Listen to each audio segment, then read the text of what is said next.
Okay, let's start. So now,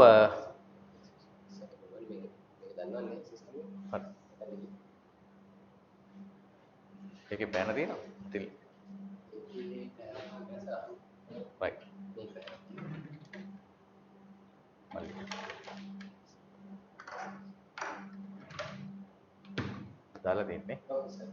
Okay, next. So we were discussing this.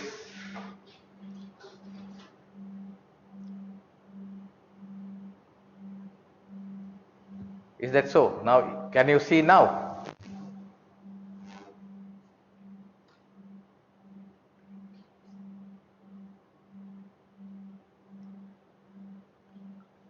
Just wait a minute. So I will fix it.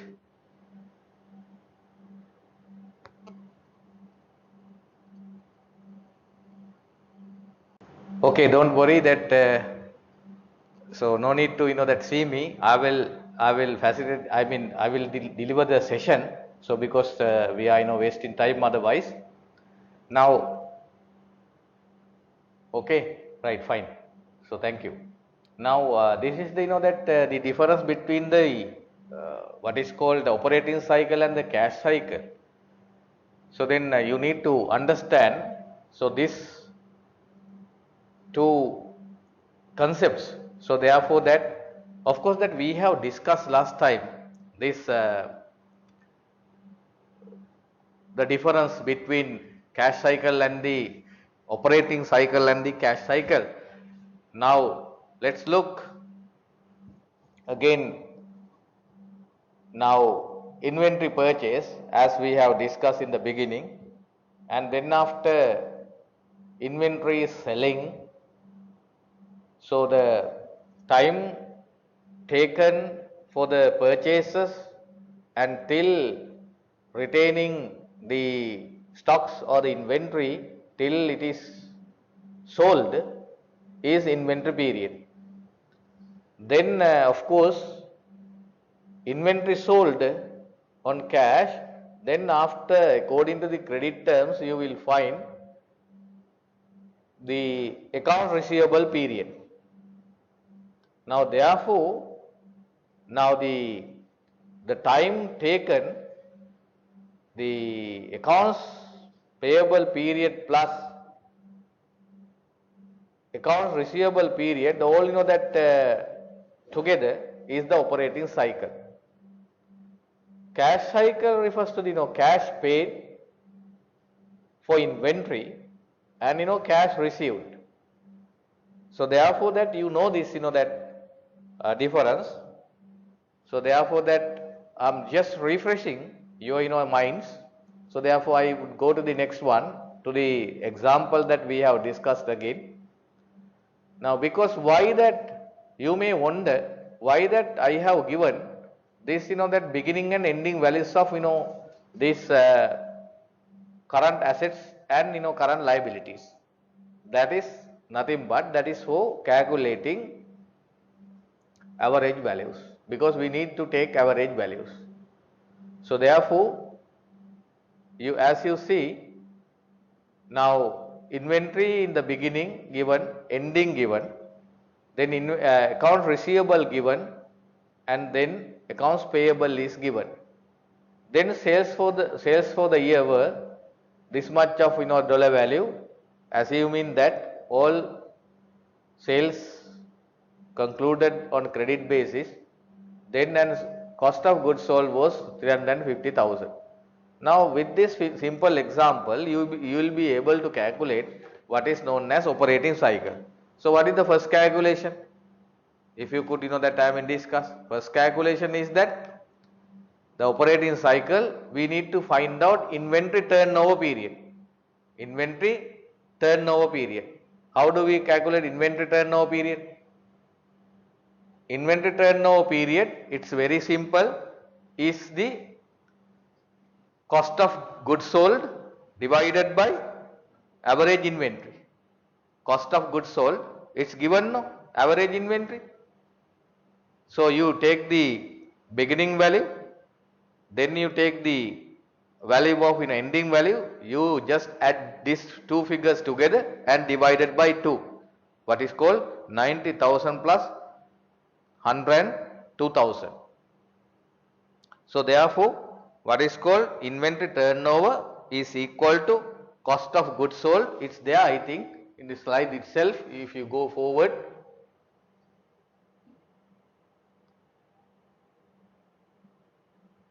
you will find inventory turnover period, inventory turnover, cost of goods sold, COGS, cost of goods sold divided by average inventory, average inventory.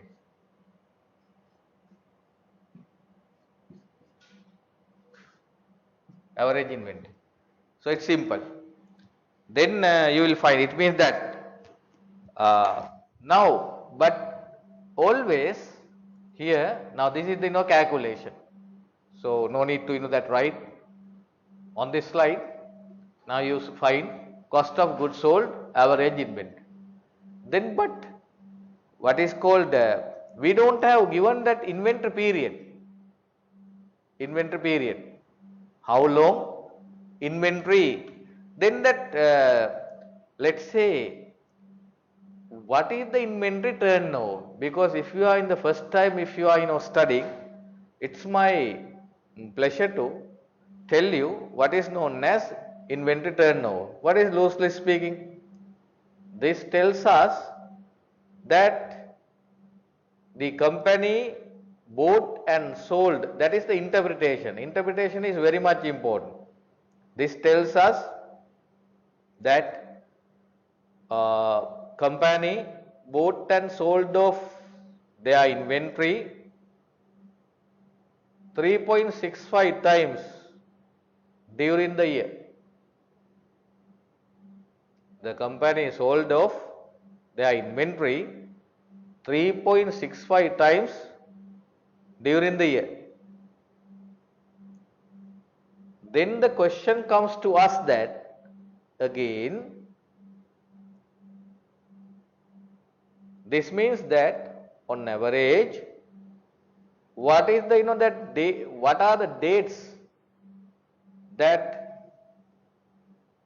company held inventory or the stocks?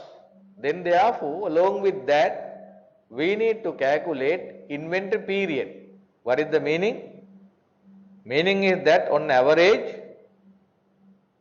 how many days they held inventory.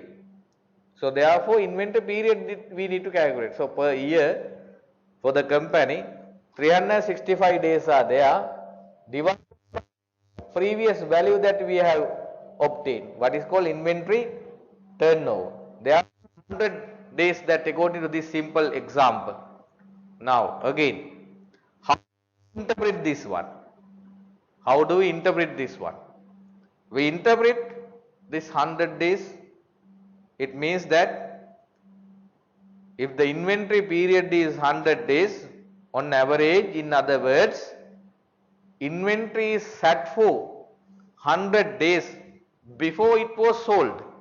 Inventory sat for 100 days before it sells within the company. That is the interpretation. That is the interpretation.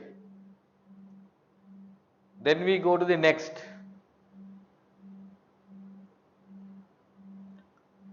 Then we need to go for account receivable period.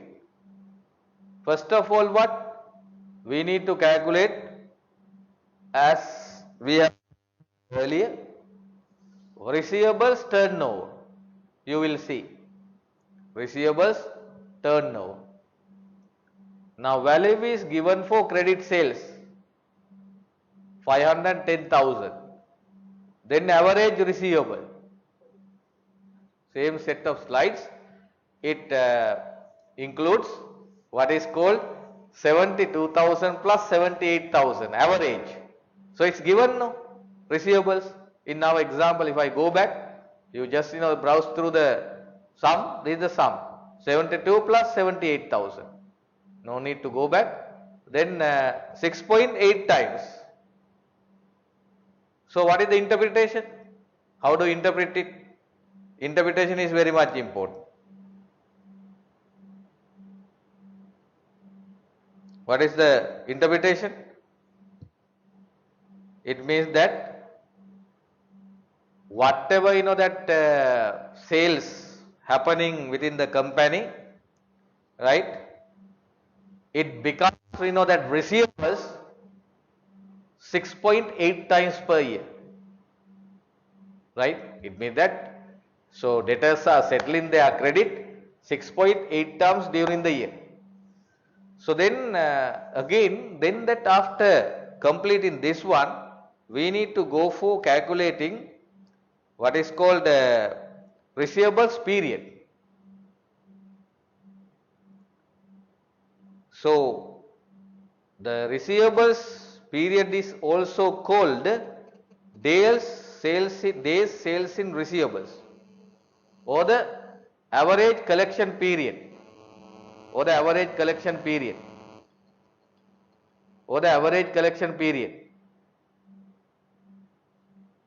or the average collection period. Whatever it is called,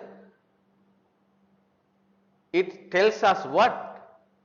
It tells us the firm's customers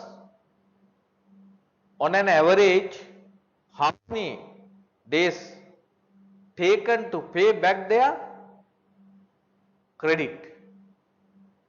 So therefore 365 divided by earlier obtained value, that is receivables turnover 6.8 times.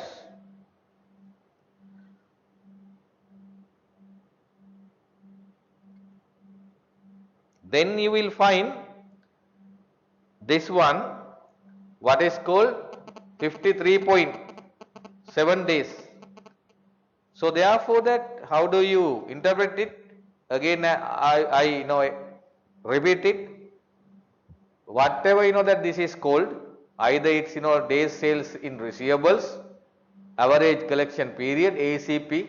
Today that even that for the credit management, ACP is very much important. Average collection period. I'm reading the acronym as well to retain in your minds. ACP, whatever it is called, it tells us that company customers took an average 53.7 days to pay the bills. Now you know to calculate what is called the operating cycle. What is the operating cycle? Operating cycle is the sum of the inventory and the receivable period. Inventory receivable period and account receivable period. Now we have calculated. So therefore inventory period plus account receivable period. Inventory period we have calculated 100. Receivables period we have calculated as 53.7. Then that 153.7 days. Now interpretation, that is you can calculate but you cannot interpret it. What it says, this says that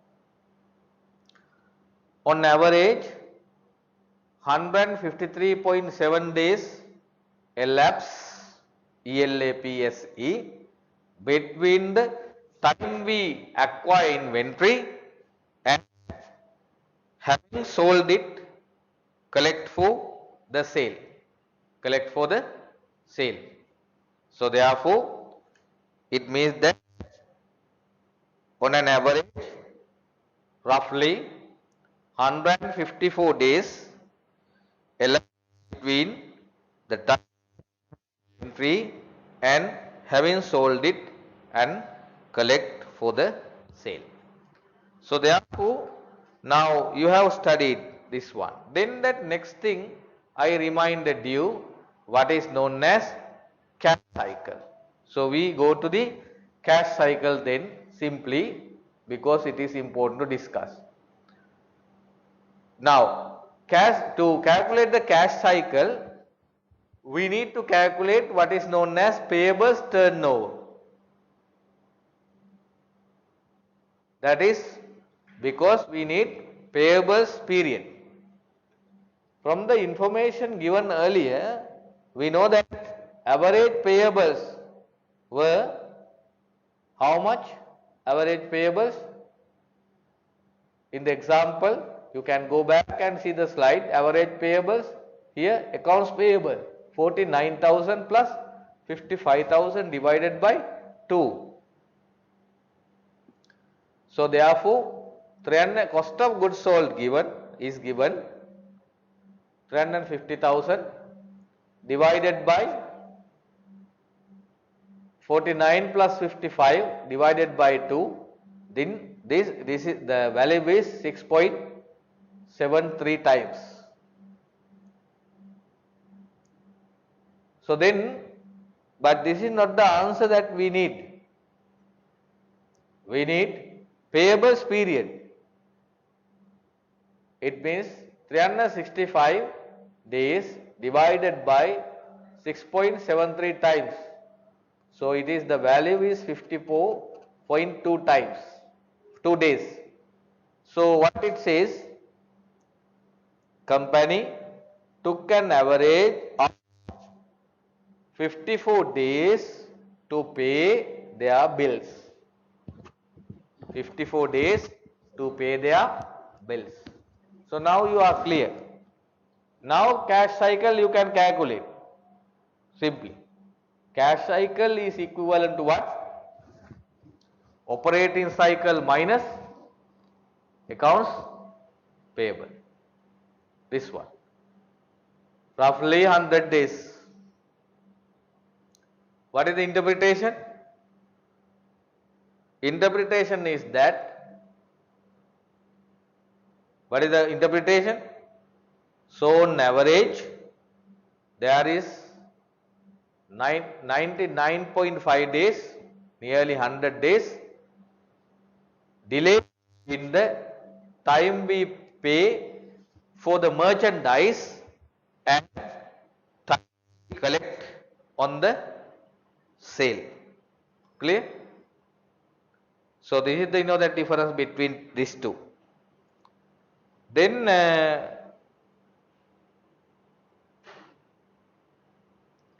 you do remember we have discussed again short-term finance policy. Short-term finance policy. Because these are some aspects of short-term finance policy. Now, in the short-term finance policy, that a firm adopts will be reflected in these two ways. Short-term finance policy will be reflected at least in two ways. One is that size of the firm investment in current assets. Size of the firm investment in current assets. What is that? There are that again we have studied of course not 2, 3 policies, flexible, restrictive and moderate policy as well.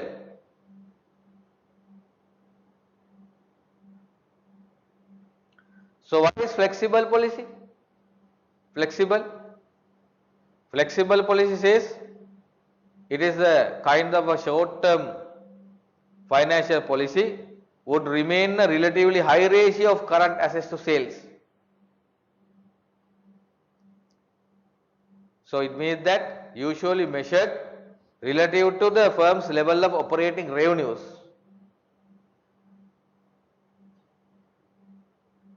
Right? A flexible or accommodative policy, that is that short-term financial policy would maintain a relatively high ratio of current assets to sales. High ratio of current assets to sales. Then restrictive policy, maintain a low ratio of current assets to sales. What is required? A low ratio of current to sales. Then next one, financing of current assets, second policy. The firm financing of current assets. Again, this is measured through what? financing of current assets measured as the proportion of short-term debt, that is current liabilities, no. This is measured at the proportion of short-term debt and long-term debt used to finance current assets. This is refers to the short-term debt and long-term debt used to finance current assets. Then that what is called flexible policy means what? Flexible policy means what? Relatively high level of net working capital, right? Flexible policy. The firm maintains higher level, overall level of liquidity, right? Then the flexible policy, restrictive policy, yes, more short-term debt and long-term debt, more short-term and long-term debt. Then you know what is called short-term financing policy, how you know that organizations are again dealing with. The size of the firm's investment in current assets is determined by short-term financing policies. So, flexible policy actions include what? You know that. More investment in current assets, keeping large liquidities balances, very large balances. Then you know liquidity is more, no? Then keeping large inventory. But in one hand, of course, you know, working capital is more. But again, if slow moving items are there in the company, definitely, if you know slow moving items are there, it is not the working capital, no. Working capital shows it. But from the company side, it is not much good, because if slow moving items are retaining for you know that more days within the company, then granting liberal credit terms, sometimes 52 days, 60 days, 3 months, so then in 90 days, no. So therefore granting liberal credit terms. Then you know that restrictive policy actions include what? So always low cash. Then that keeps on the safe side, keeping more you know that securities balances as cash.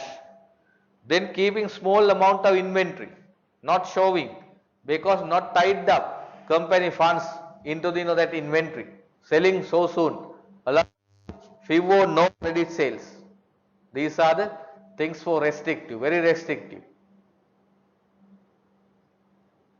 Then that's what credit and inventory management.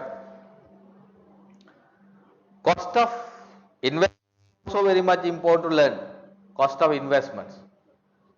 As you are aware, what is called cost of investments, always you know need to manage the trade-off between carrying cost and shortage cost. Carrying cost, once you purchase inventory, you need to safeguard it before you know that release into the market.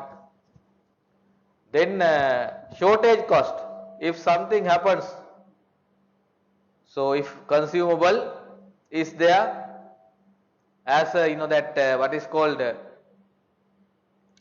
inventory, so you could see carrying cost is you know increase with the level of investment in current assets and include the cost of maintaining economic value and opportunity cost.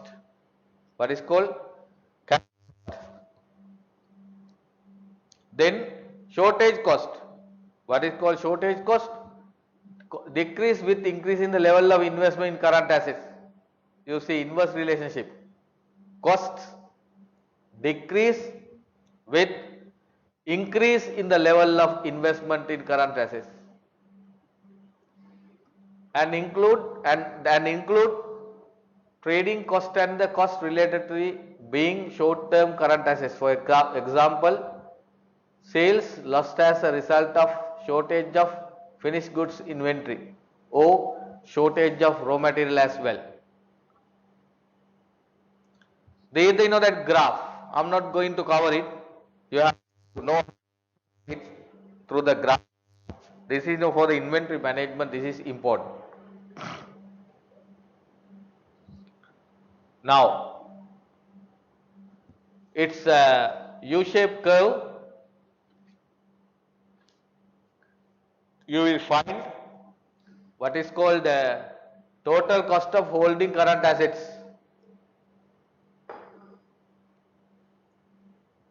Then you know that carrying cost always increasing. Why? We have defined what is current assets. Why? Carrying cost, when the stocks are more, carrying cost are more. Shortage cost amount of current assets, because current assets stocks are there in the company. So therefore, with the that time period, this that shortage cost of the stocks is decreasing.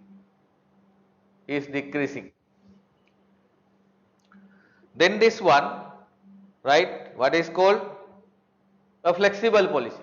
How this differs in under the flexible policy? You need to that aware. What is the that time in most appropriate when carrying cost low short cost? Here, flexible policy is most appropriate when related shortage costs. I repeat it.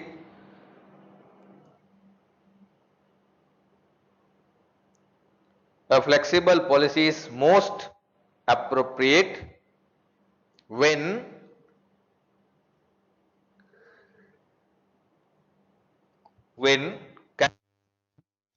low relative to the shortage cost. Now again, is blue, the green color line, straight line. Again I repeat, with the level in current assets. Carrying cost increases with the level investments to current assets.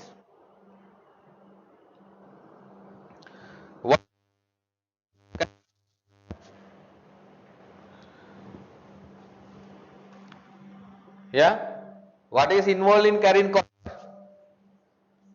What are, yes, carrying cost. They include the cost of maintaining economic value of the stocks, or the that opportunity cost. But you will find shortage cost is decreasing. Shortage cost is decreasing. Why? When investment in why shortage cost is that time in decreasing? Yes, shortage cost decrease with the increases of level of investment in current assets. When level of investment in current assets are increasing, so then carrying cost is decreasing.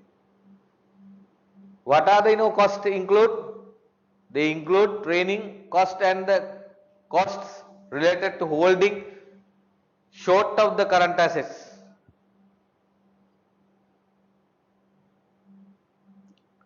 The characterized as flexible, low, relative.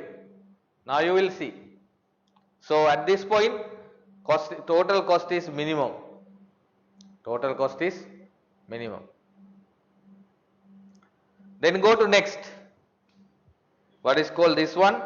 A restrictive policy. A restrictive policy. What?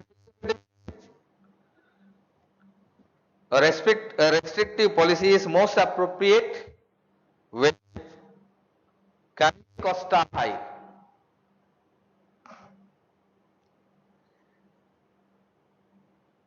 A restrictive policy is most appropriate when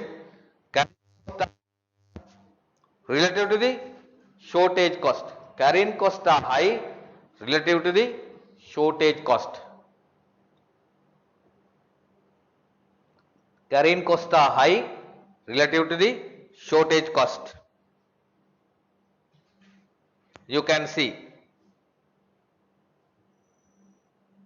carrying costs are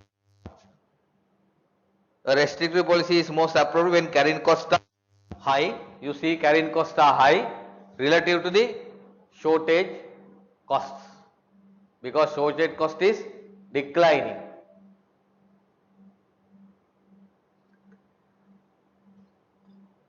I go ahead. So therefore, we have what is called alternative financing policies for current assets the last semester, previous semester.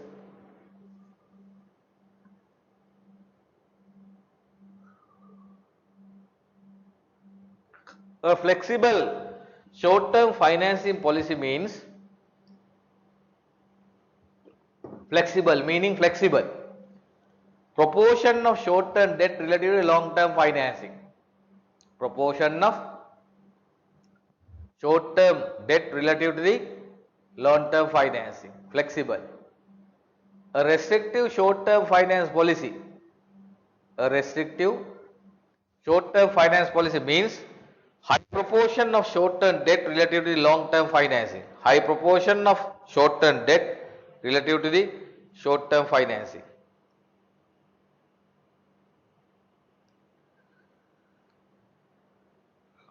In an ideal world, short-term assets are always financed with short-term debt and long-term assets are always financed with long-term debt.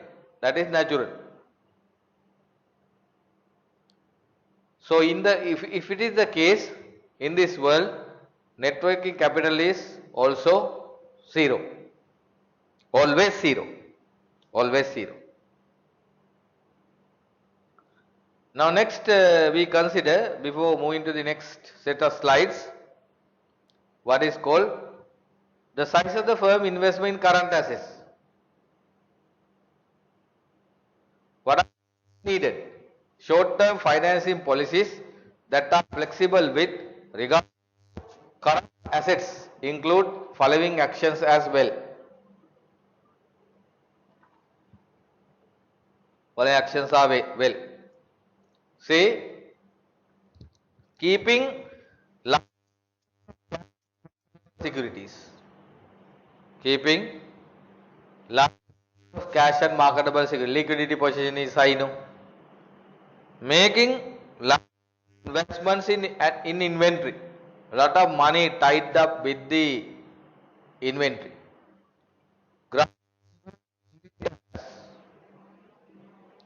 High. Then restrictive short-term financial policy would be the just opposite, no? Short-term, restrictive, short-term, keeping low balances and making little investment in marketable securities. Restrictive,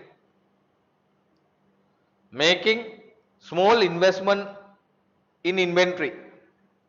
Then you understand this, a few or no credit sales, then very restrictive, no? Some never they sell on credit, always on cash. Therefore,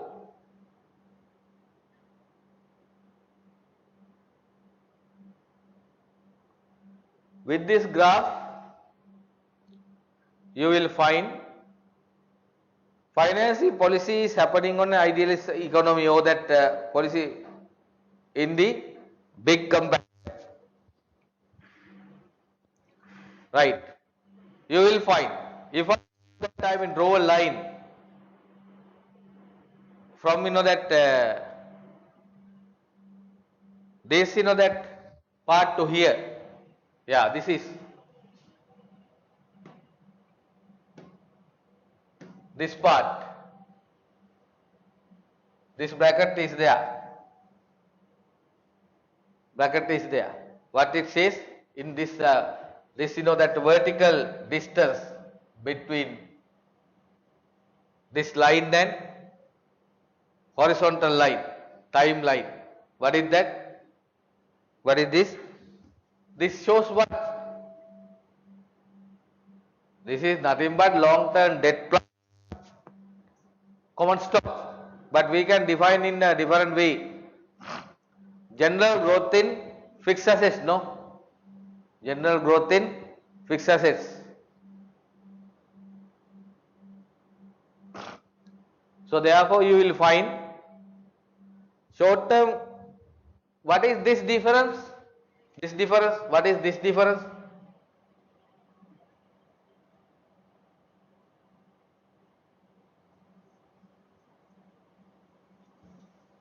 This difference is needed for what?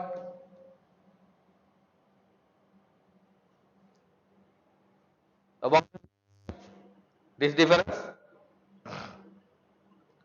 This always signifies the what?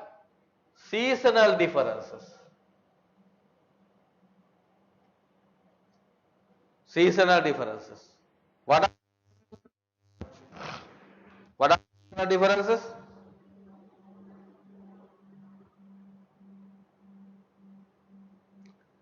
Peaks are and valleys. What is called people difference? What is called this? The differences. Peak time. What is called seasonal. You know that when companies are operating, now these days belong to festive season. So therefore, unexpected purchases are there. For that, firm is utilizing firm's short-term finance. Right.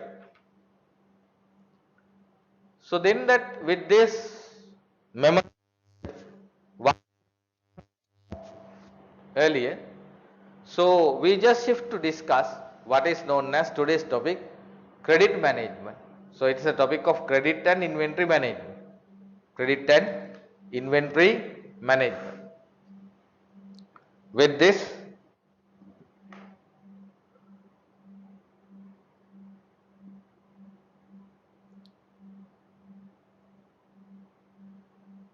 credit and inventory management.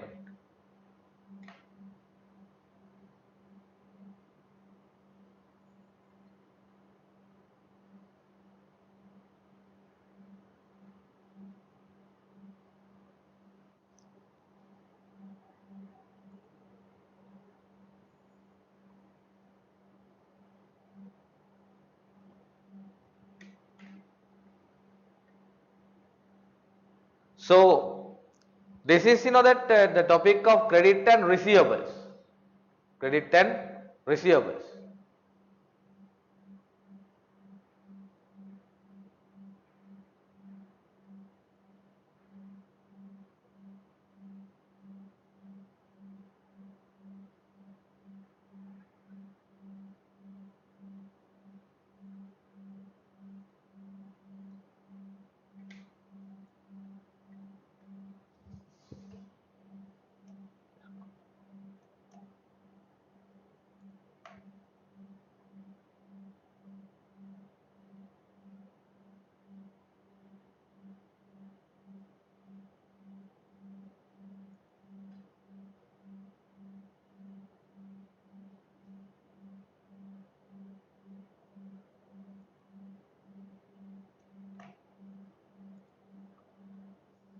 So in the credit and receivables, we know that I will do the first explanation, then we go to the set of slides.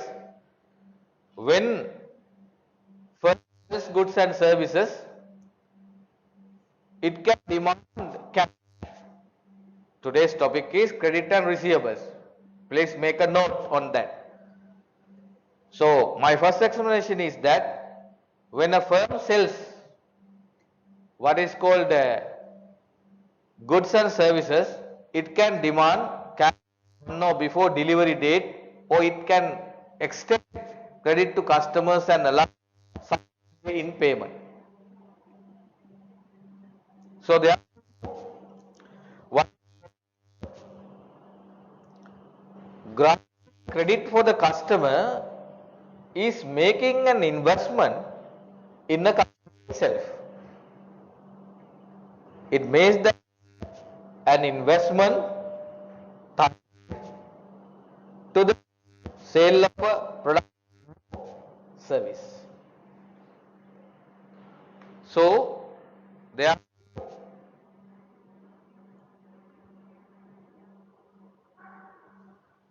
so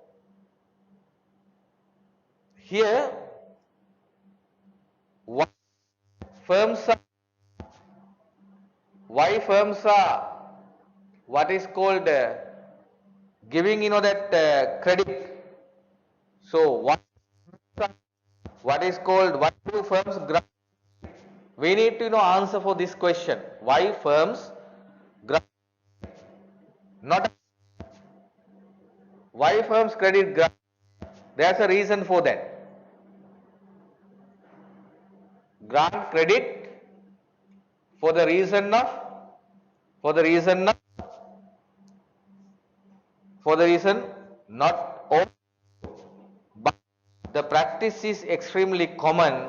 The obvious reason is that often credit is a way of again stimulating sales of the company.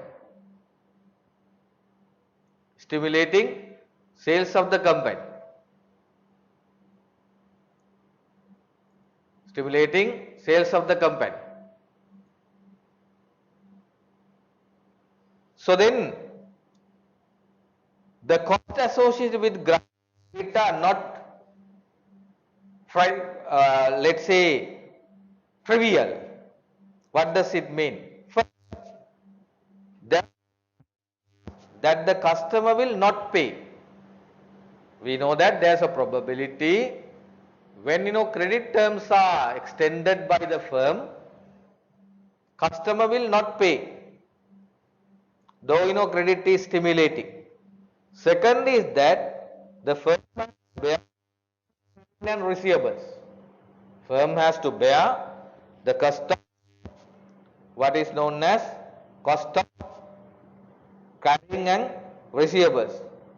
Their credit policy decision thus involves a trade in the benefits of increased sales and cost of garnering credit. Again I repeat, the credit policy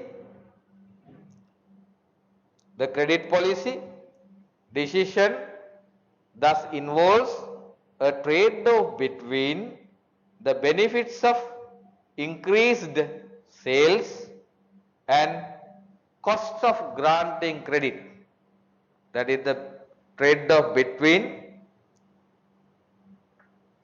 the benefit of increased sales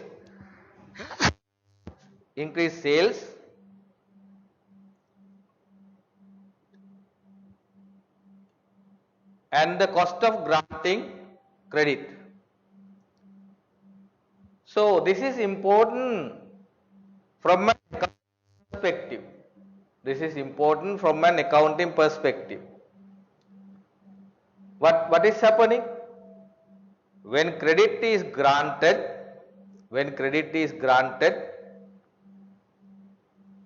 an account receivable is created. We know when credit is granted to the customer, account receivable is created. Some receivables include credit to well, code credit, no? In our terminology, we call it as trade credit, and credit grant consumers call consumer credit. About, let's say, in the normal setup, 1/6 of all the assets in the economy are in the basically in the manufacturing setup. So obviously represent represent major investment of financial resources. By that, let's say we can say in Sri Lankan business, So there is the explanation for credit and receivables. You understood? It is important for accounting perspective. When credit is granted, an account receivable is created, right? So therefore, next thing is that we need to discuss component of credit policy. Component of credit policy, there are three policies mainly: terms of sale, credit analysis, and collection policy. So then we wait for that just only 10 minutes and then we start.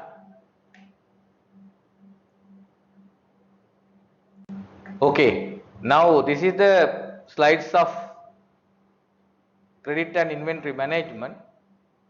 Now these are the things that of course that I intended to cover, but may not be able to cover almost all, but slowly we will discuss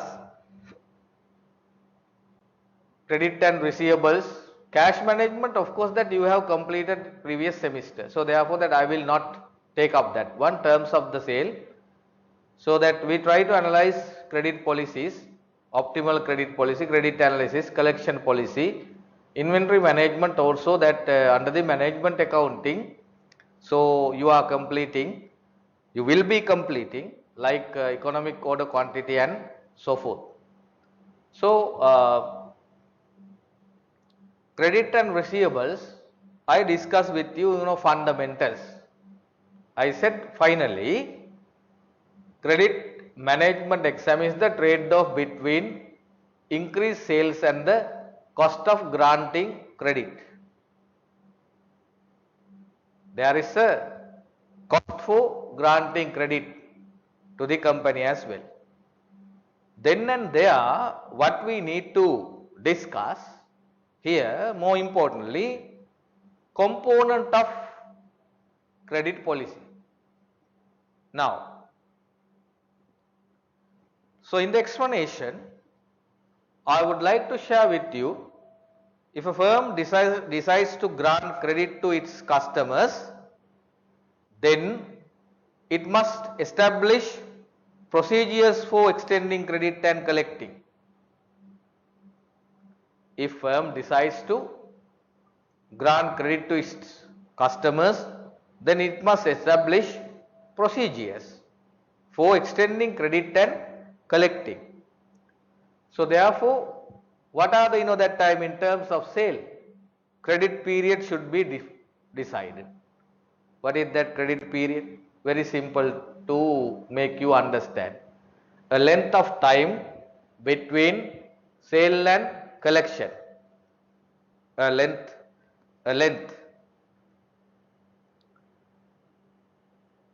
of time between sale and collection, and then discounts, price reduction for early payment. We need to that keep in mind.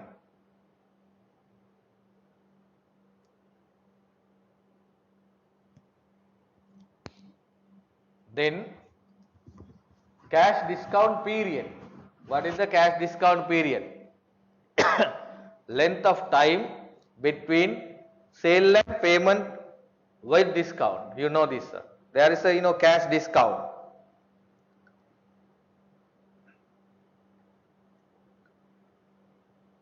So there you will find. Then credit instrument, what is called evidence of indebtedness. Then that we know in our country types of credit instruments are there. Definitely invoice. When you sell on credit, invoice is there.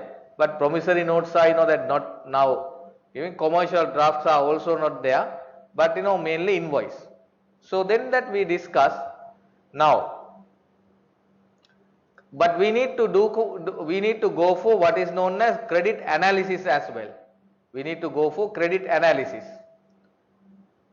Now, in the credit analysis,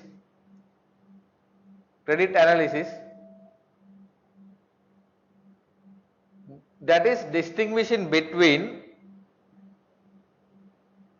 good customers that will pay and bad customers that will default. Because we know that what will happen when we sell on credit, definitely bad debts are there, then it's cost to the company. Definitely it is that reducing the company profits. There are customers we encourage, we give that of course discounts for them, and bad customers we discourage because they are default in payment. Then collection policy, that is effort expended on collecting on receivables. What is the policy? Then before going further, I would like to discuss with you I start components of credit policy, so that it is not in the slides. Components of credit policy. I told you earlier when I start this discussion what is called the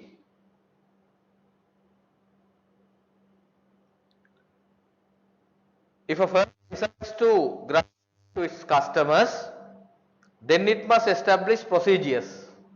I told you it must establish procedures for what?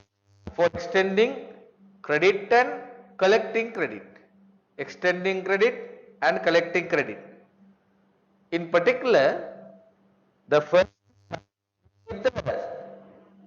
following components of credit policy. I am talking about the credit policy now. When we consider about the credit policy, what is called credit policy, first thing is that what is called terms of sales. Credit policy. Credit policy.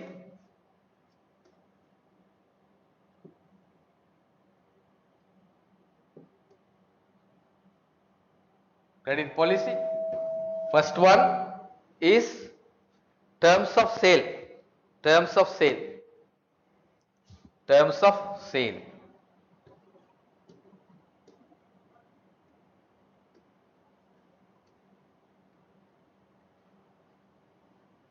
Terms of sale. So, what is sale? In what is called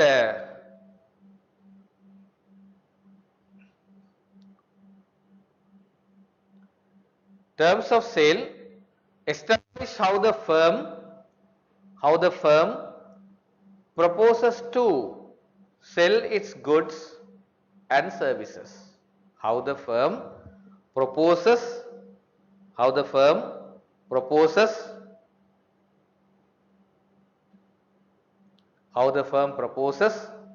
to sell its goods and services. This is a basic decision, is whether to fix for what? A basic decision is whether the firm will require cash, will extend credit. This is terms of sale is needed to take a decision of whether the firm will require cash or will extend credit.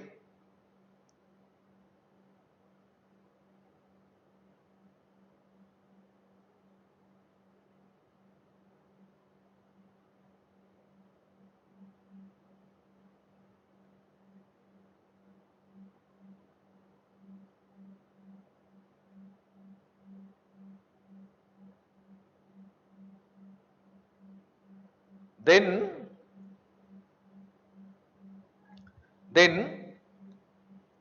if the firm does grant credit to the customer, suppose if the firm does grant credit to the customer, the term of sale will specify sometimes that or perhaps implicitly the credit period.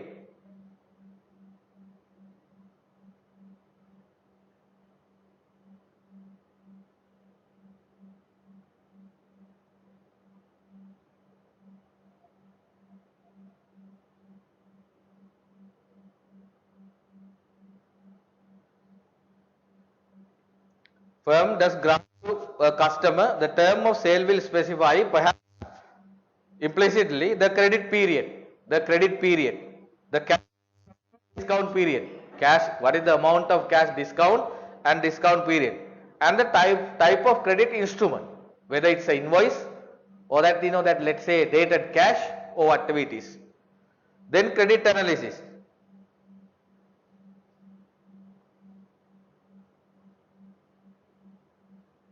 Okay.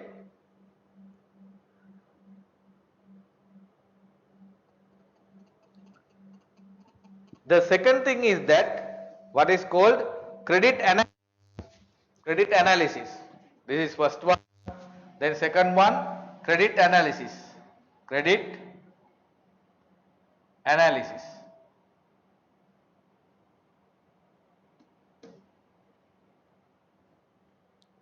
Credit analysis. Credit analysis. What is that? In granting credit, a firm determines how much effort to expend to, this is that I mean you need to write, because this that will be coming for the examination as well. So therefore, in granting credit, a firm determines how much efforts to expend trying to distinguish between customers who will pay and customers who will not pay. That is credit analysis. So therefore, in this case, firms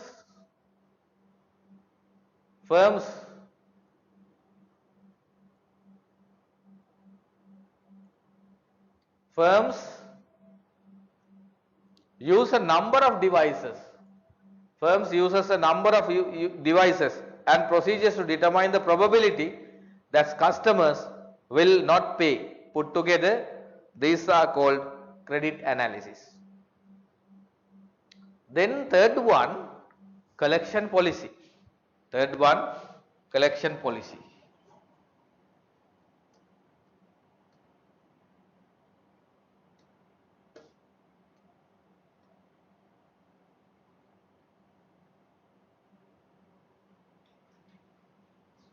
Collection policy. Third one, collection policy. So now, lastly, after credit has been granted, the firm has the potential problem of collecting the cash, for which it must establish a collection policy. This deals with the what is called potential problem of collecting the cash, for which it must establish collection policy.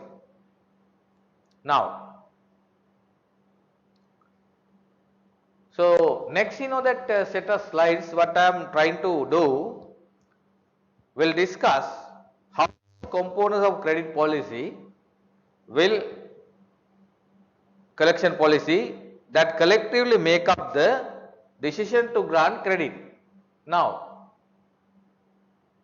this is that picture, what is called the cash flows from granting credit. The cash flow from granting credit to the customers. We know that. From where that we have started? We have described the accounts receivable period at the time it takes to collect on a sale. No? The discussion starts with what is called account receivable period. We know that account receivable period at the time takes a takes to collect on a sale. There are several events there that during this period, what is called sold, and how that we collect money. These events are the cash flow associated with granting credit, and they can be of course illustrated to this one. Now you see, this is of course the time, this is the time, here time.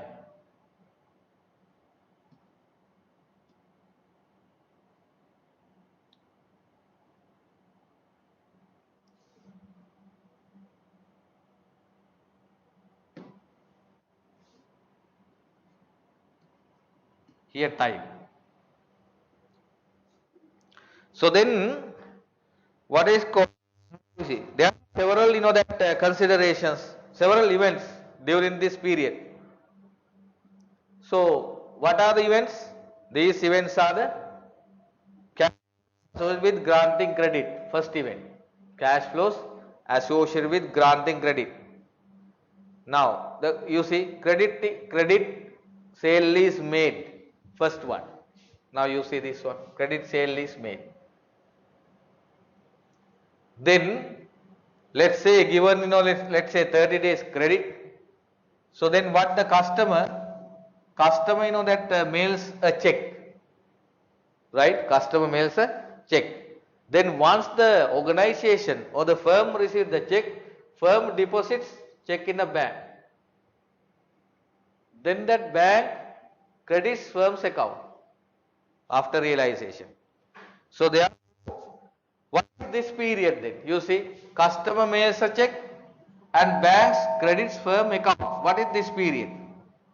How do we define it? This period? This is really the cash collection. Cash collection. This period is cash collection.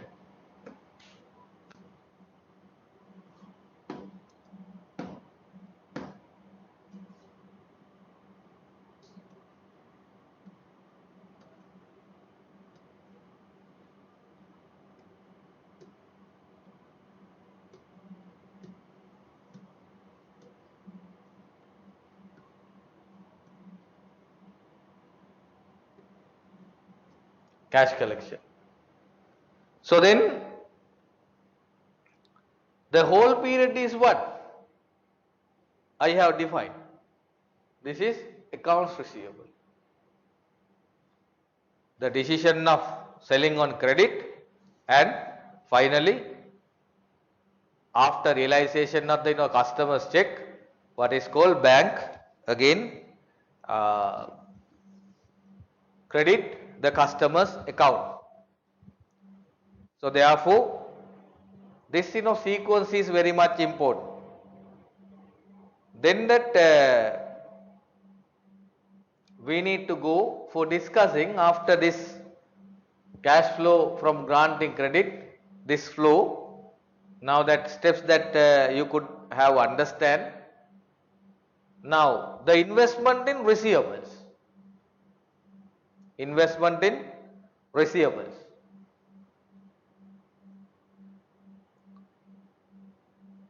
Investment in receivables. The investment in account receivable for any firm depends on the amount of credit sales and the average collection period. Two things, no? The investment in account receivable for any firm depends on the amount of credit sales and the average collection period. For example, take this example. Read this one.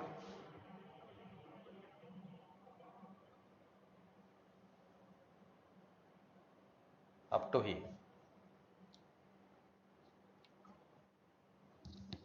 For example, if a firm's average collection period is 30 days, Then at a given time, there will be 30 days worth of sales outstanding. If credit sales run, let's say for example, 1000 a day, the firm account receivable will then be equal to a day 1000 for the 30 days, 30,000 on average. Now therefore, in this simple example of ours,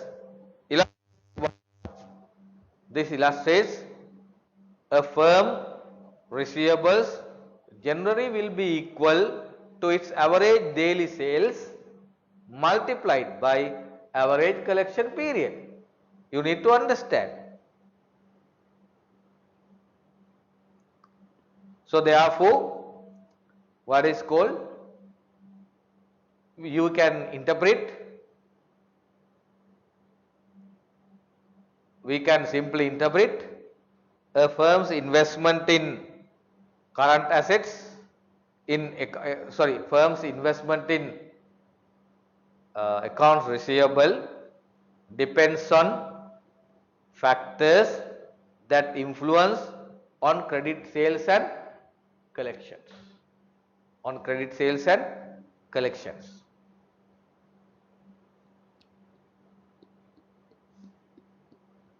But you need to make sure, again, you need to clear one thing, that is, we and some of the books using the terms of for this average collection period, days sales in receivables, receivables period, average collection period, interchangeably using to refer to the length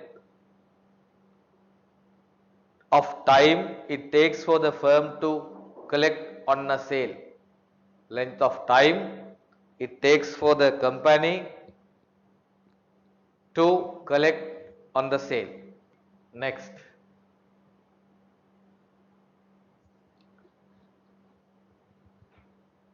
what is called here terms of the sale. Terms of the sale.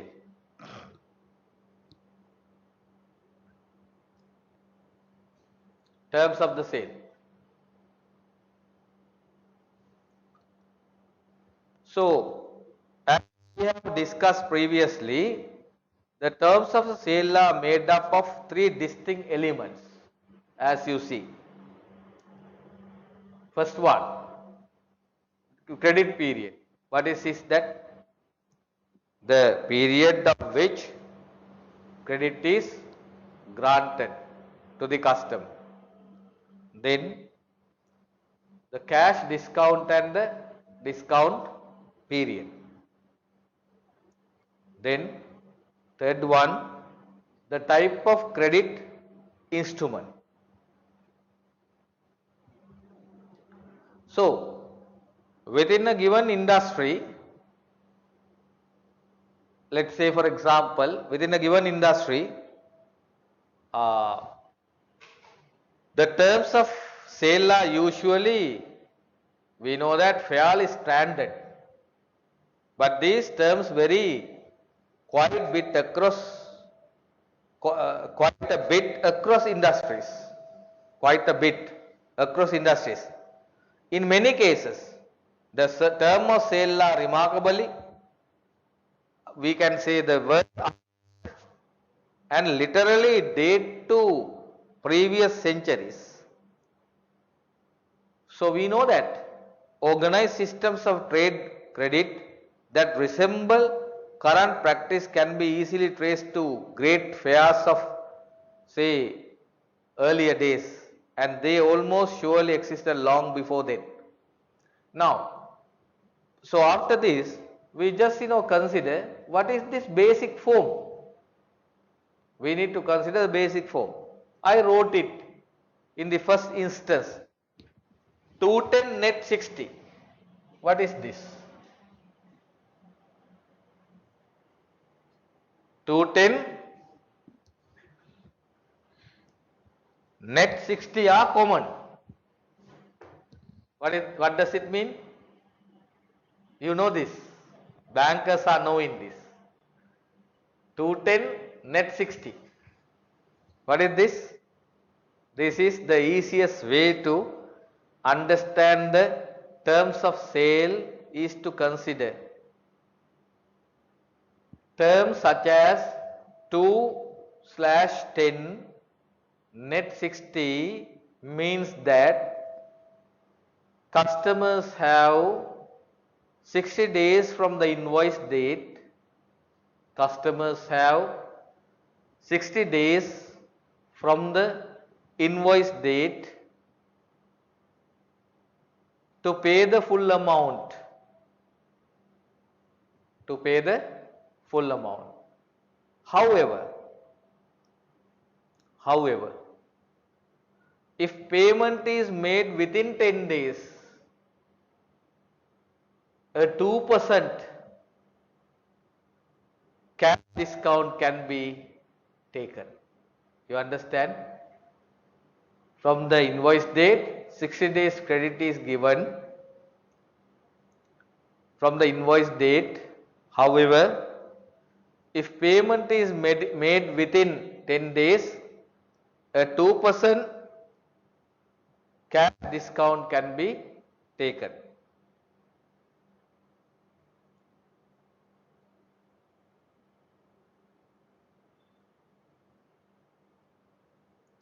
Right.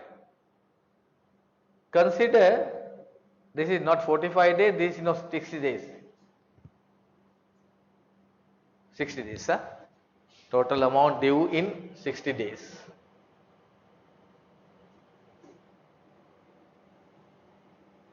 Right? So then consider that this example now to make you understand simple things.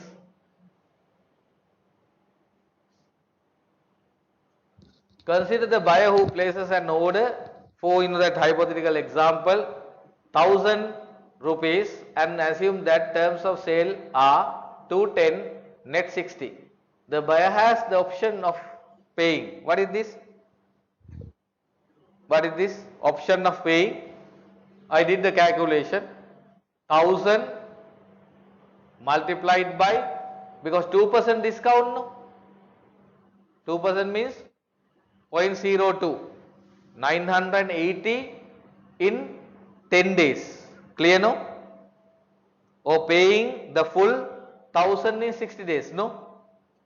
Either before the expiration of the 60 days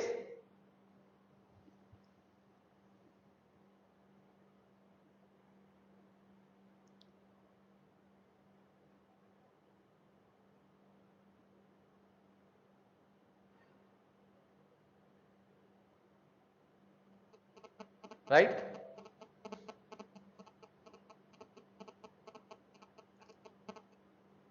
So, if the terms are just net 30 days,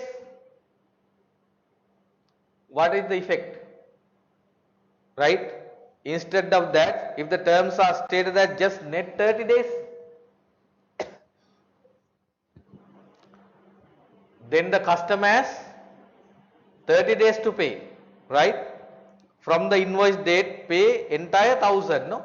And no discount is offered for early payment, right? No early payment. Then we need to discuss next what is called before that, yes. First one, other related important topics. First one is what is called the credit period. This one, credit period. Credit period.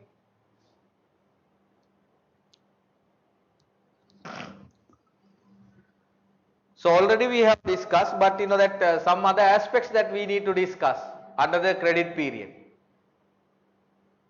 right?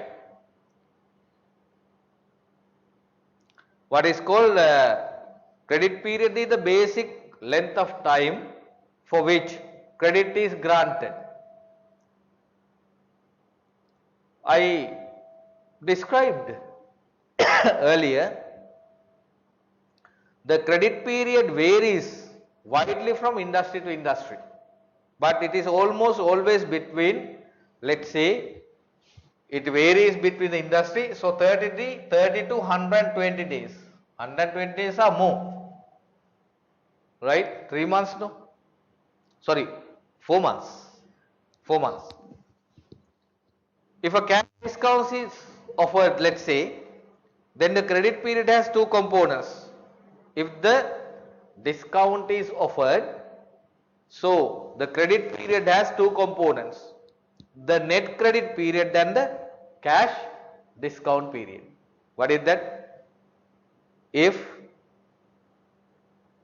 credit, if cash offered for the credit period, then credit period has two components, net credit period and the cash discount period. What is net credit period? Net credit period. Net credit period.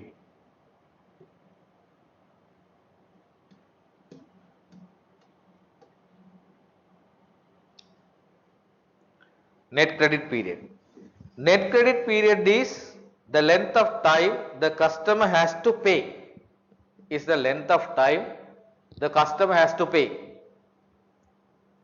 Then the cash discount period. Cash discount period.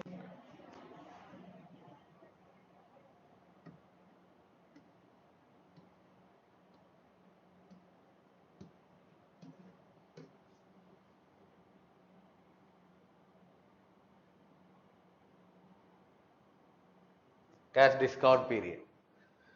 So then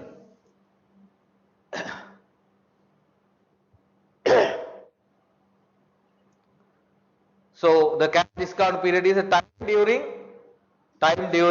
with the discount is available. With the discount is available.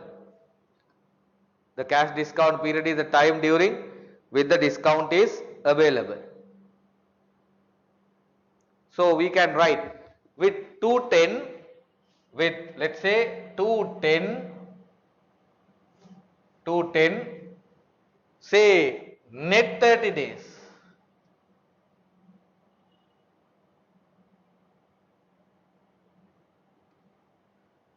210 net 30 days. For example, so meaning you know now, you can interpret. The net credit period is 30 days.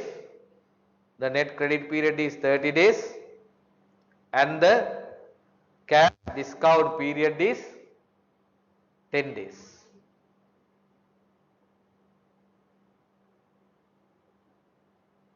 Right? Net credit period is 30 days and the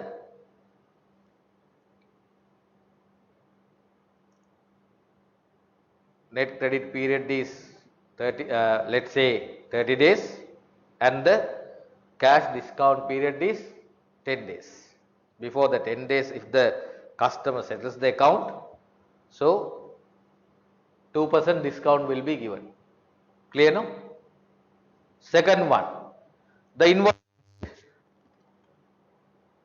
date.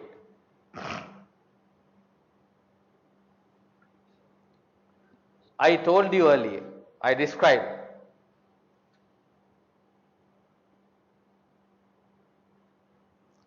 Invoice date is what?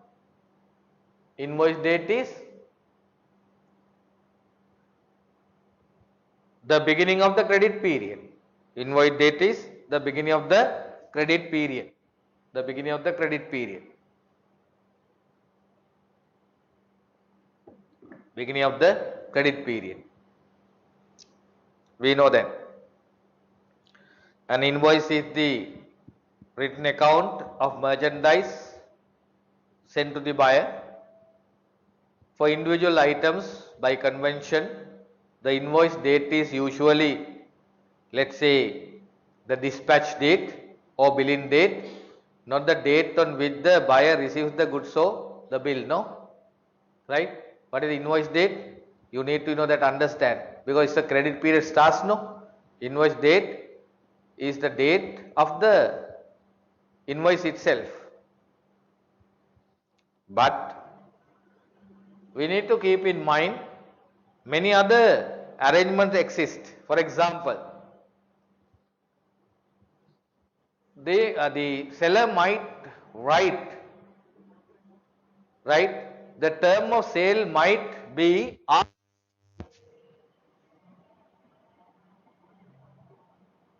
ROG. ROG. What is this? ROG. That is for receipts of goods.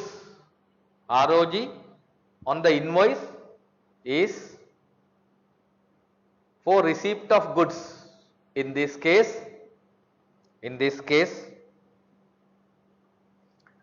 the credit period starts when the customer receives the order. When the customer receives the order. This must be the case when the customer is in a remote location, very far place.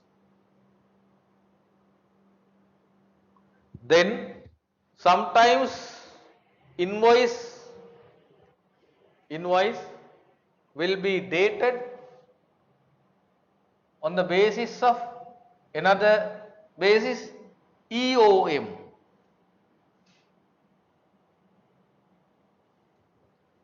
EOM.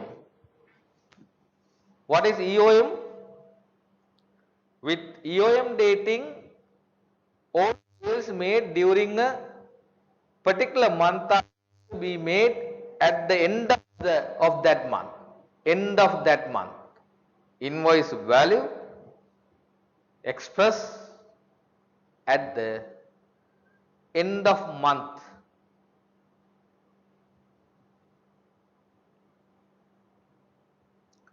Now, if you are working to the company, what is the importance of it?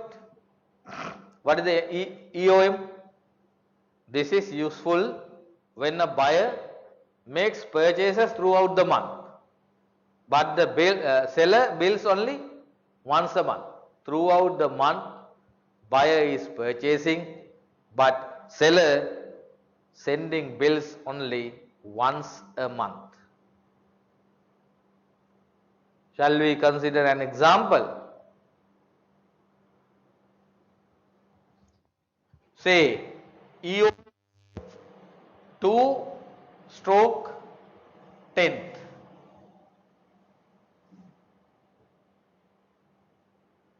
EOM 2/10th.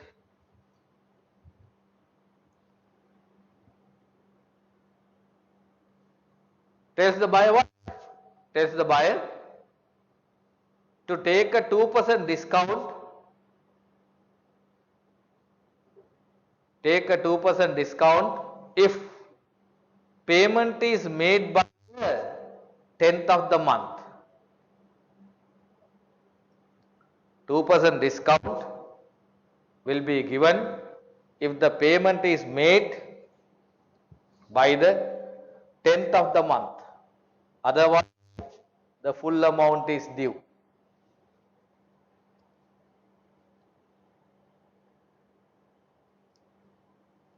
Again,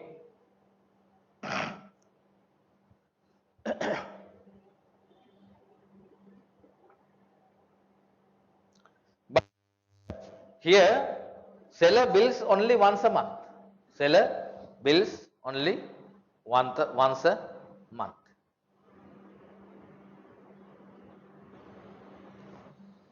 But otherwise, if the buyer at the 10th day, 10th of the month, otherwise the full amount is due, right?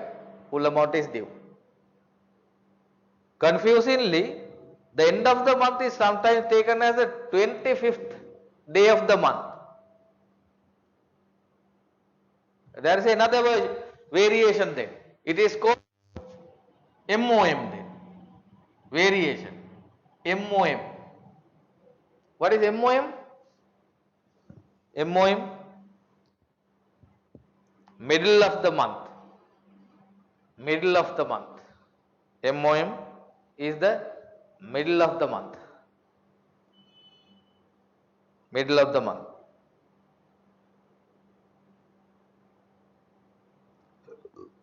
Middle of the month. This is called, sometimes MOM, seasonal dating, is sometimes used to encourage sales on seasonal products during the off season, right? Off season.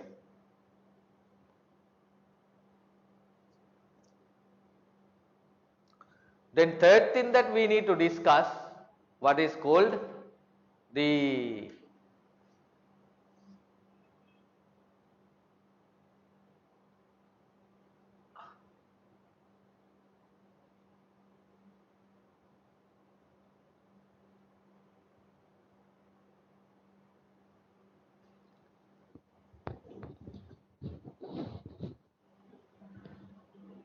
length of the credit period. The length of the credit period. Length of the credit period. What is the length of the credit period? You know that. We need to discuss it theoretically. Several factors influence the length of the credit period. Several factors influence the length of the credit period. Two important ones are the buyer's inventory period and the operating cycle we have discussed in the morning.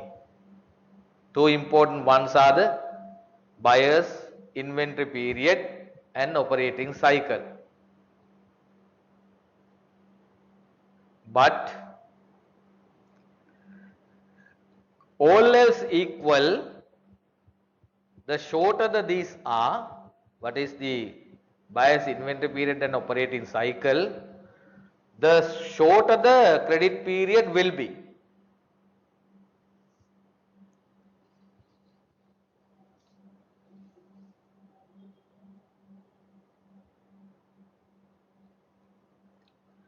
But we know by practice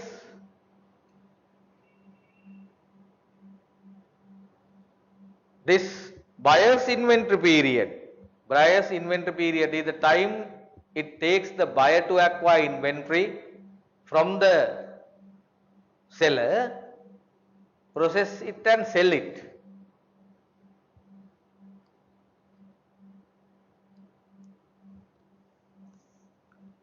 Then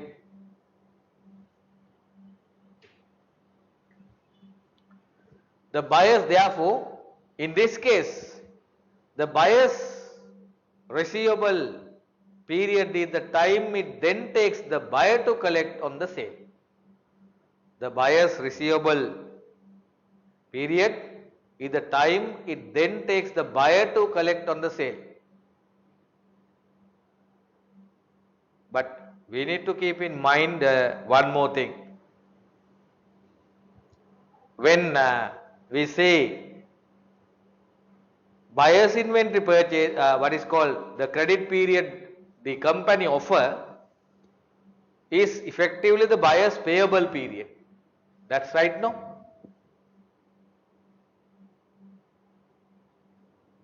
Then what is the effect over there? What is happening?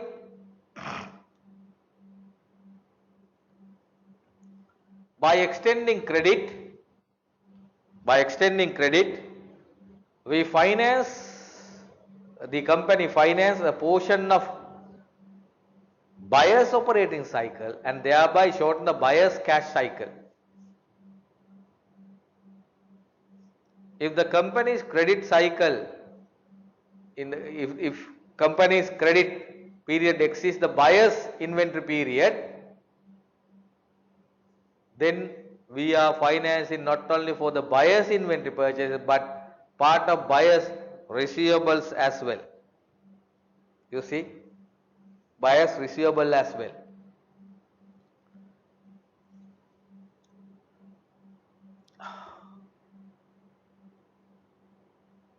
On the other hand, we consider if the firm's credit period exceeds buyer's operating cycle,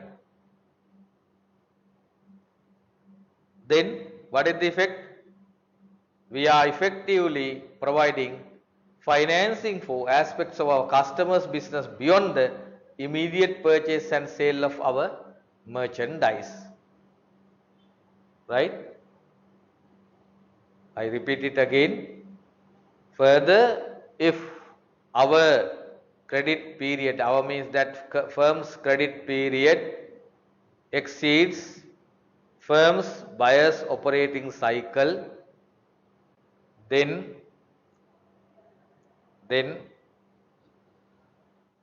we are effectively providing financing for aspects of our customers' business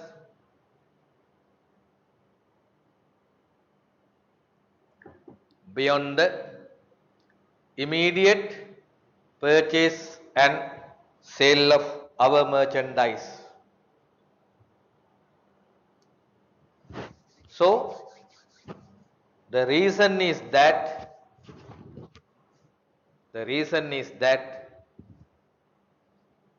buyer effectively has a loan firm even after merchandise is resold.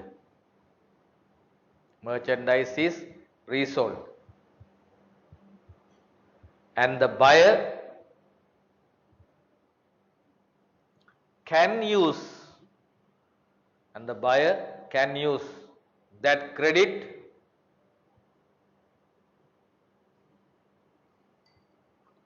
for other purposes. For this reason, the length of buyer's operating cycle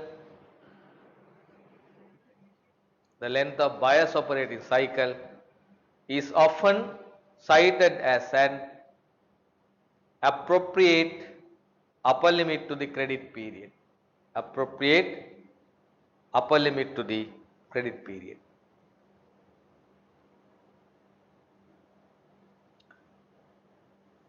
But again, at the same time,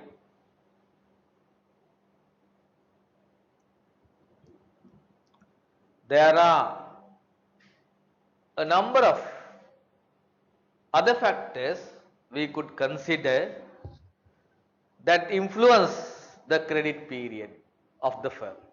Other factors.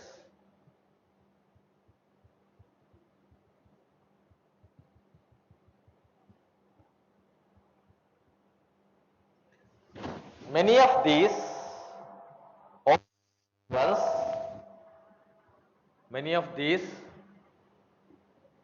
also influence firms' customers' operating cycles as well.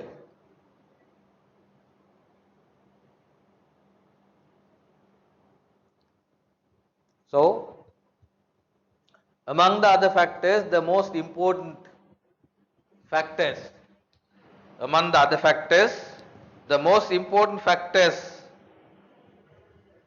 that influence firm's credit policy are, this one. We can say perishability, deteriorated. Perishability and collateral value.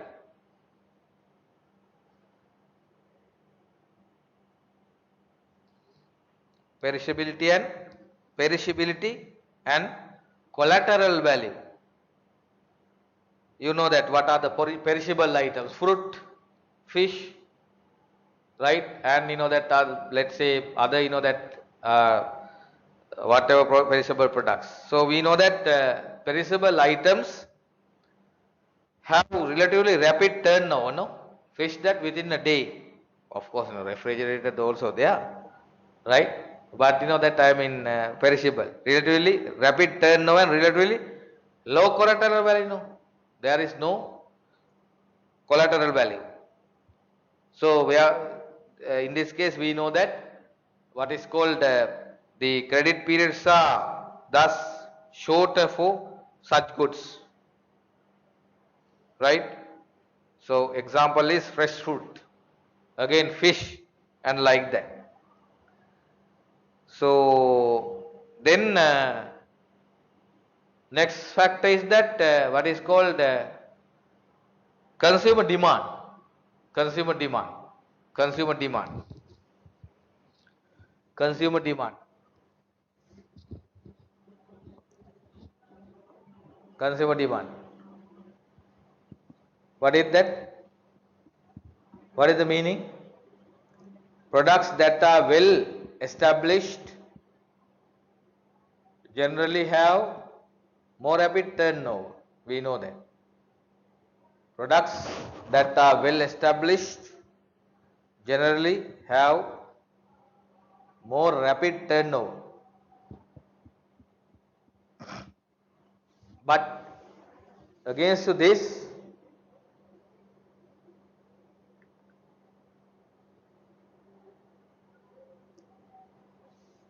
newer or slow moving products will often have longer credit periods associated with them to entice buyers.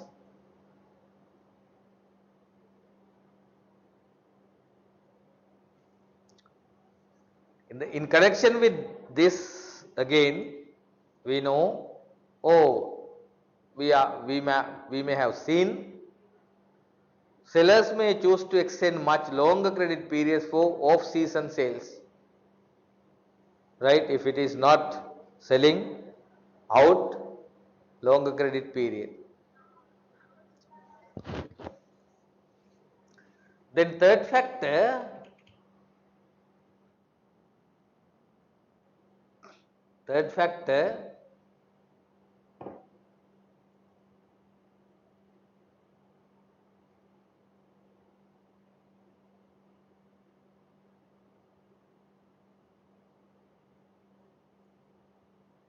factor cost profitability and standardization. Cost profitability and standardization. Cost profitability and standardization. Cost profitability and standardization. We know that relatively inexpensive goods tend to have shorter credit periods.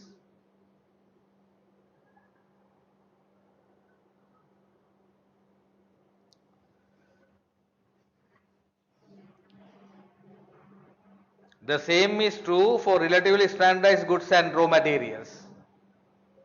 These all tend to have lower markups and higher turnover rates, both of which lead to shorter credit periods. There may be some exemptions, like auto dealers. For example, auto dealers, they are paying, or they are paying cash once they receive the car.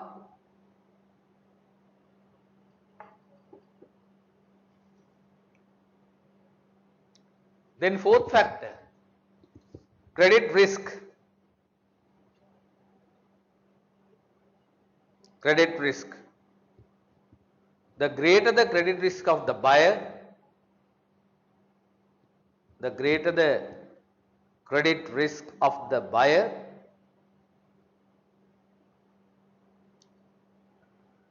the shorter the credit period is likely to be. The shorter the credit period is likely to be.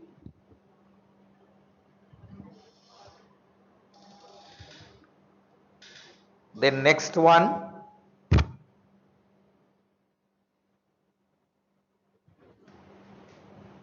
size of the account. Size of the account.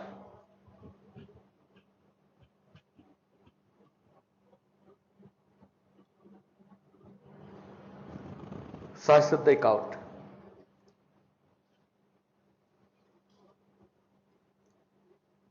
Let's say if an account is small, if the account is small,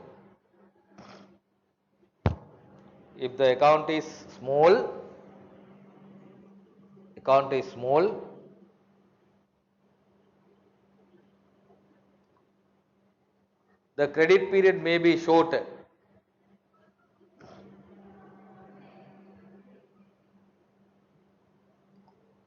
Because why? Small accounts cost more to manage, and as well as customers are, again, customers are less important. Whether come or not, no problem. But it affects. Then next one,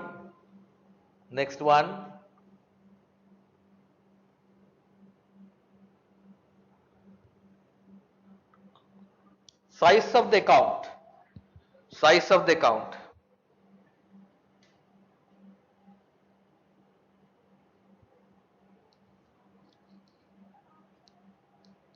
When the seller is in the highly competitive market,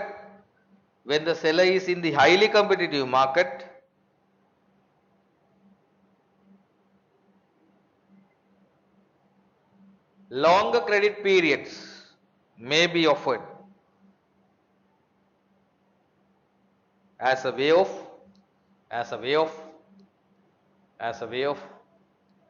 attracting customers.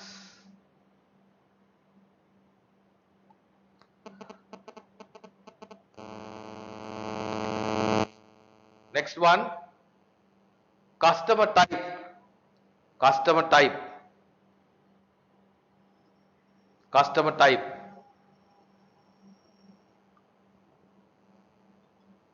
Customer type.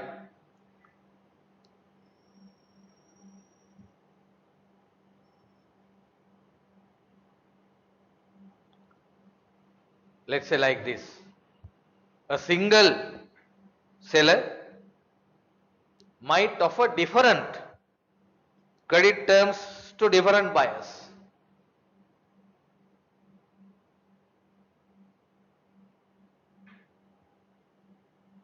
Let's say a single seller might offer different credit terms to different buyers, right? For the wholesale purchases, one credit term.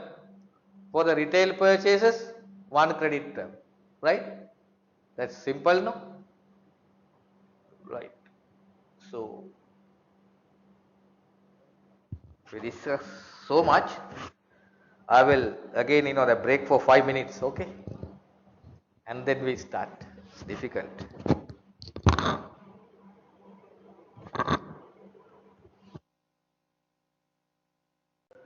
Okay, let's start. Then next point is that we need to discuss this D, what is called cash discounts, right? Cash discounts. This one. Cash discounts.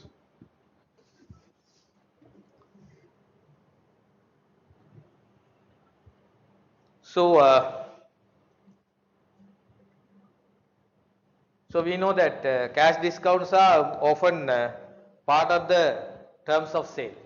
So no need to say, it's a part of the terms of sale. So why that discounts are offering cash discounts? One reason is that is speed of the collection of receivables. So motivated to pay, no. If we know that, if they know somebody says that okay, you are owed to that time in 1,000 rupees, if you are paying within 1 day, so we will give you a 10% discount. So then that when the that cash discounts are there, what is the effect? This will have the effect of reducing the amount of credit being offered, and the firm must trade this off against the cost of the discount. Then we know that again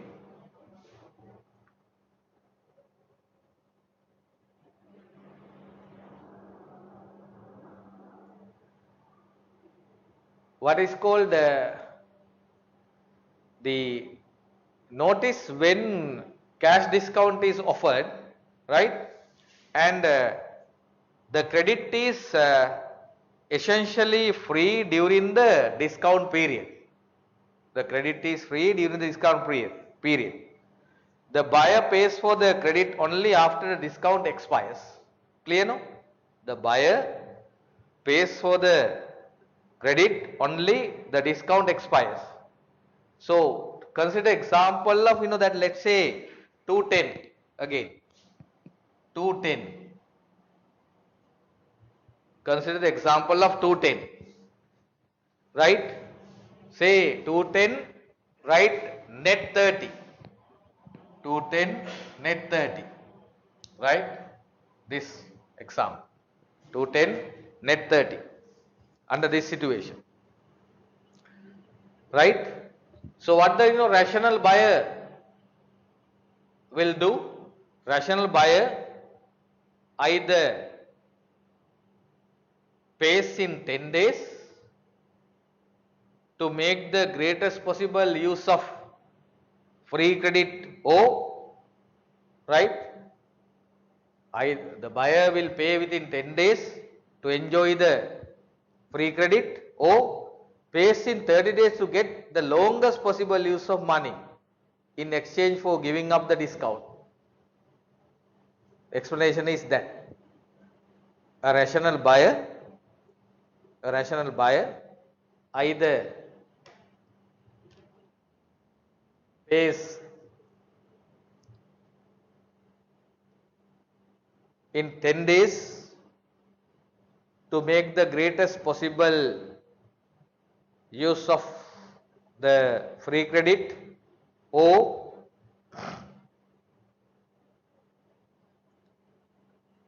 pays in 30 days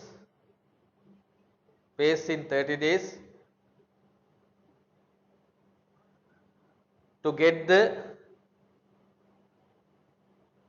the longest possible use of the money in exchange for giving up the discount.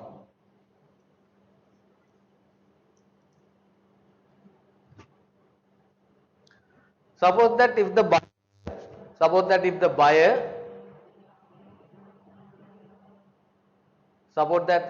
buyer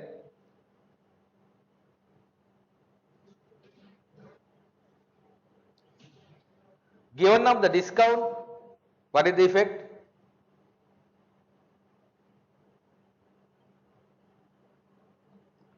If the buyer given up the discount, the buyer effectively gets 10 days credit, 20 days credit, 30 minus 10.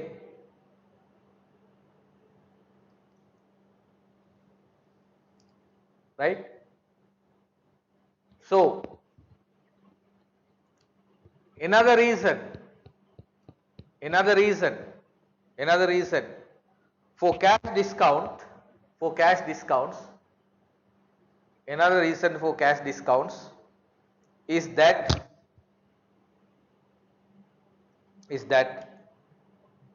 they are charging higher prices to customers. They are way of charging higher prices to customers that have had credit extended to them.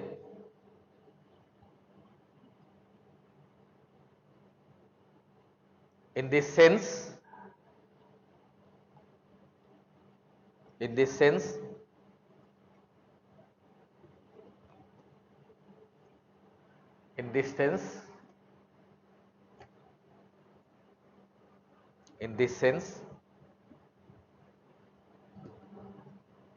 cash discounts are a convenient way of charging for the credit granted to customers. Convenient way of charging for the credit granted to customers.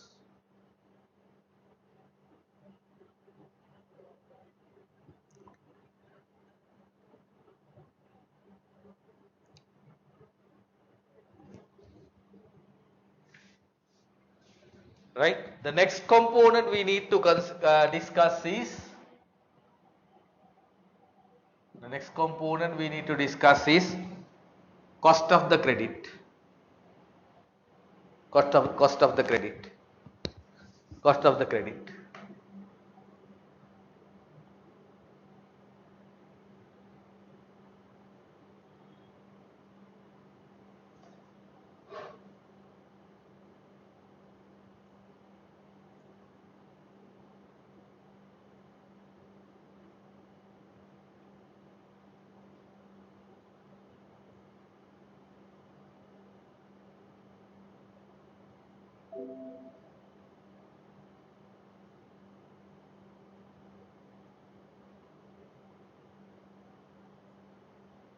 Right here,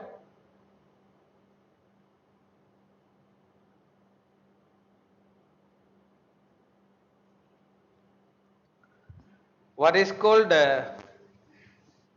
now we have taken that examples. So therefore, in our examples, it might be seem that discounts are rather small, 2%. No? We have discussed. We wrote that 210 net 30 in our examples.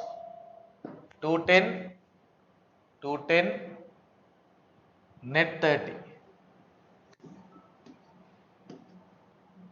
This is what we have discussed. Here,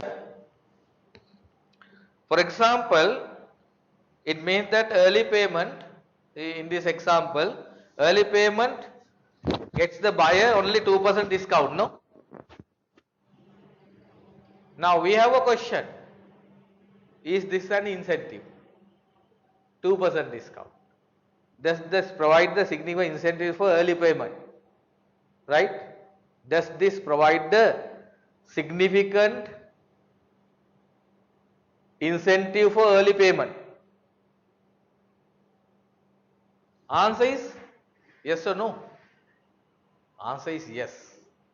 Answer is yes. Why? Why? You know that like credit cards, your banks are saying that 2%. Right? 2% means that 24%. Right? So therefore that 2% per month, no? So then that the answer is yes, because the implicit interest rate is high, no? Implicit interest rate is extremely high. Right? Now then we need to consider to see why the discount is important. To see why discount is important, we will calculate the cost of the buyer of not paying early. Right? We try to calculate. Now to see why discount is important to the buyer, we will calculate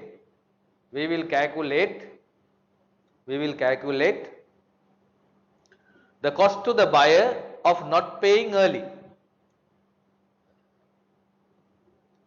Right? Not paying early. To do this, we will find the interest rate that the buyer is effectively paying for the trade credit. Suppose the order value is 1000 rupees. Order value. Suppose order value is 1000 rupees. Rupees 1000. With 1000. This example. So it is obvious that as we have discussed, the buyer is actually borrowing, right, rupees how much? Let's say the buyer, let's say 980 in 10 days, no? In 10 days. Right? Buyer can pay 980 in 10 days. Right? Or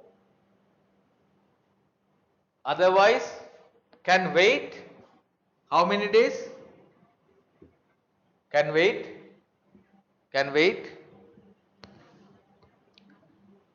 another 20 days, sorry, another 30 days and pay 1000. Another 30 days and pay 1000.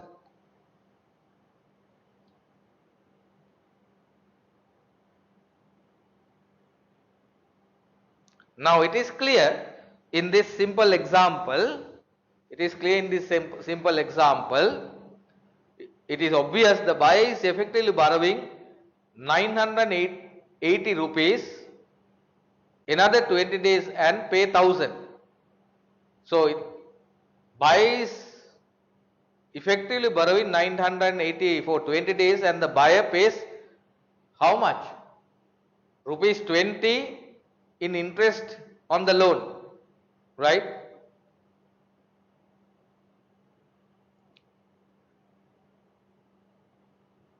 So then we can calculate the interest as well, right? So 980 for 30 days, no sorry, for 30 days, right? And the buyer then pay how much? 20 rupees, no? 20 rupees. 20 rupees. So then what is the then that we can calculate the interest rate? Interest rate. So what's the interest rate? What is the interest rate? Interest rate is the ordinary discount interest. Ordinary discount interest. It means that rupees how much? How much difference? 20 divided by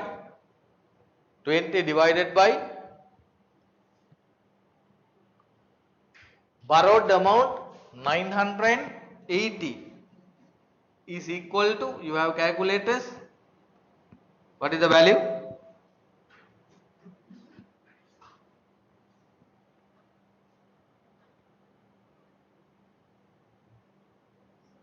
Yes, 2.04,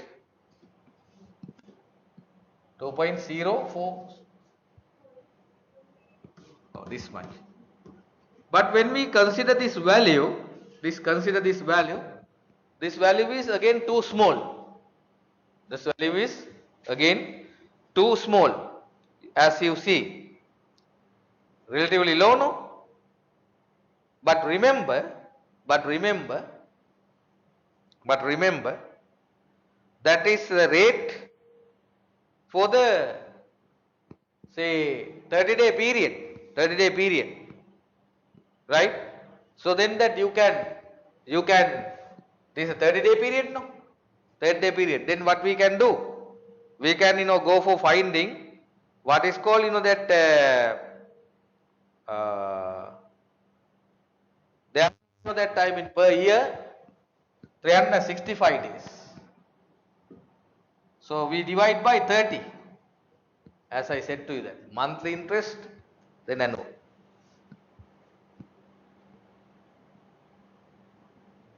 Then how much? It comes as what is the value in this answer?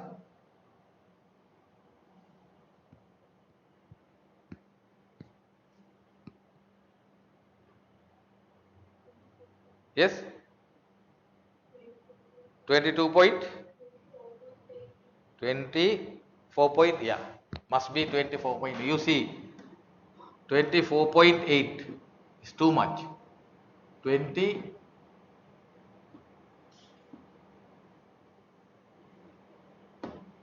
24.8%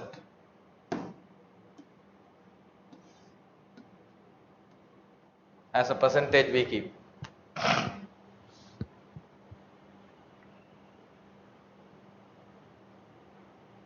Right? Then last one we need to discount what is called trade discounts.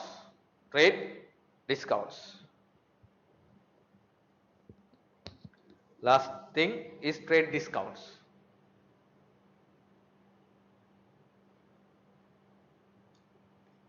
Trade discounts.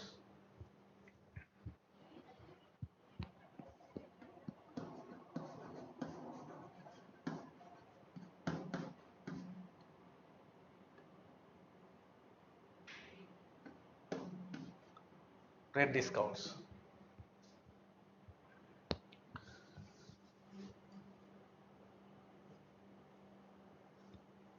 Now we know that in some circumstances the discount is not really an incentive, right? Discount is not really an incentive for early payment, but is instead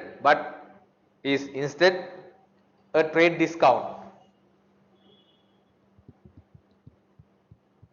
Trade discount is what? Trade discount routinely given to the some type of buyers. For example, with our 2/10 EOM,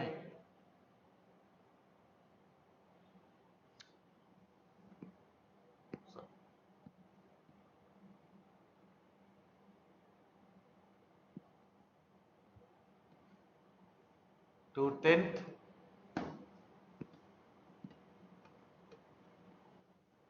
EOM, right? Take the example.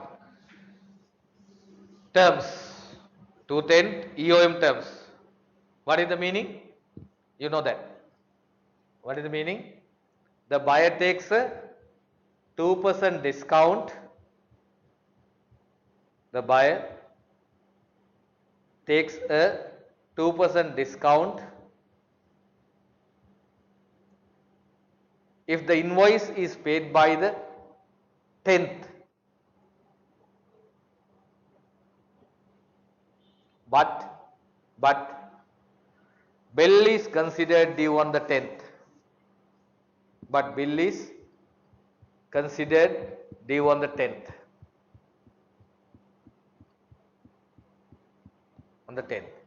and overdue after that. So therefore you would see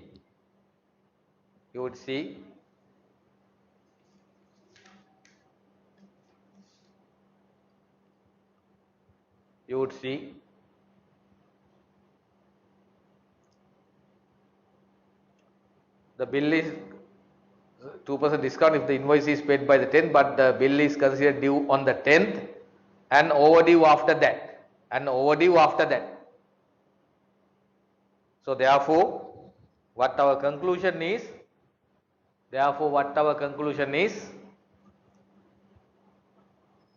the credit period and the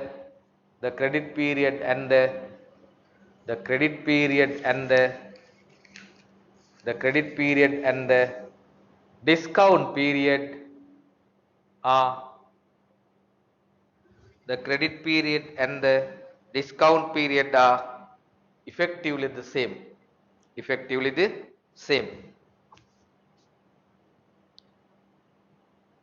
And there is no reward for paying before the due date.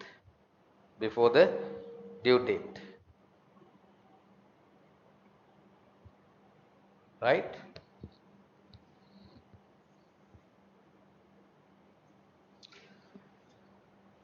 So these are the that time in credit management, some of the terms. Of course, inventory management will discuss in the management accounting part. So therefore that please study the short term financing one set of slides to understand basics, because without that knowledge you cannot come to this and then study the what is called this trade credit and that other credit management and inventory management. So therefore that I have completed this part, especially what is called in our example the credit management. So we have at length we have discussed all. I hope that, but I again urging you what is called the again and again you need to uh, study, you need to study this, that say credit management under the working capital management. So that I conclude from here, so that next week, so the other lecturer will be completing the other topics related to the short term financing, because already we have done introductory part, and then we have today completed the credit management, then for the management account inventory management. Again previous semester we have completed cash management as well, right? Cash management as well. So then other related topics, so the other lecturer will be completing.